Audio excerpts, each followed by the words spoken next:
भारत के सबसे धनी व्यक्ति मुकेश अंबानी के बारे में तो आप जानते होंगे, लेकिन क्या आप दुनिया के सबसे अमीर व्यक्तियों में शुमार एलन मस्क के बारे में भी बहुत कुछ जानने के लिए रोचक है। एलन मस्क का नाम दुनिया के सबसे धनी और प्रतिभाशाली व्यक्तियों में शुमार है। उन्हें साइबर वर्ल्ड और स्पेस रिसर्च की दुनिया का जीनियस माना जाता है। एलन मस्क की कंपनी पर्यावरण संरक्षण के क्षेत्र में भी काफ़ी क्रांतिकारी कार्य कर रही है। एलन मस्क का जन्म 28 जून 1971 को प्रिटोरिया, दक्षिण अफ्रीका में हुआ था। एलन मस्क के पिता एरोल मस्क इलेक्ट्रिक इंजीनियर और पायलट थे। एलन मस्क की माता का नाम मई मस्क एक आहार विशेषज्ञ थी।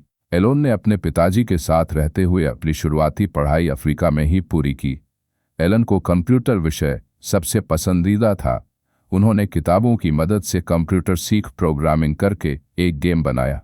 इस गेम का नाम उन्होंने ब्लास्ट रखा। यह गेम उन्होंने एक अमेरिकन कंपनी को मात्र $500 में बेच दिया था। इसी से ही आप उनके बचपन से उनकी बुद्धिमानी के बारे में जान सकते हैं। एलन मस्क बाद के वर्षों में कनाडा जाकर अपनी पढ़ाई पूरी करते हैं और कनाडा की नागरिकता भी हासिल कर लेते हैं। वहाँ पर यूनिवर्सिटी ऑफ पेंसिल्वेनिया से फिजिक्स की BA की डिग्री प्राप्त कर ली और व्हार्टन स्कूल ऑफ बिजनेस से इकोनॉमिक्स B की डिग्री भी प्राप्त की।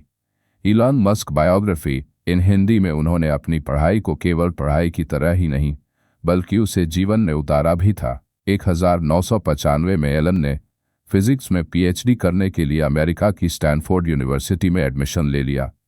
एलन जब अमेरिका आए तब वो इंटरनेट से रूबरू हुए और उन्होंने PhD से 2 दिनों के बाद ही अपना एडमिशन वापस ले लिया और अपना पूरा ध्यान इंटरनेट की तरफ लगा दिया।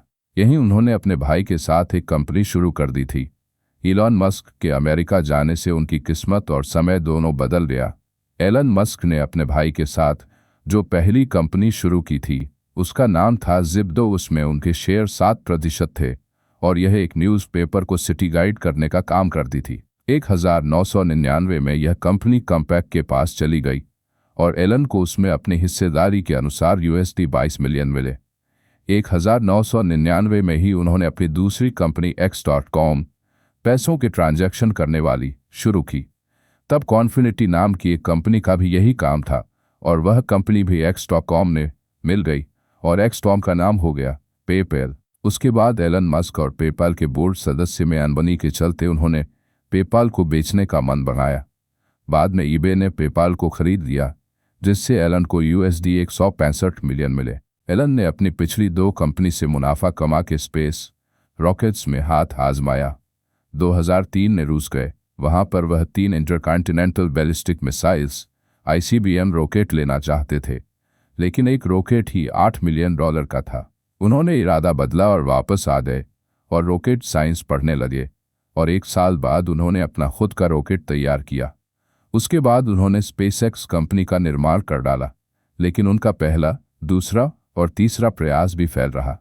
उन्होंने एक बार फिर उन्हीं पार्ट्स और अन्य नई पार्ट्स की मदद से रॉकेट तैयार किया। दोस्तों, मिलते हैं एक नई वीडियो में। तब तक के लिए आप चैनल को सब्सक्राइब करें, वीडियो को लाइक करें।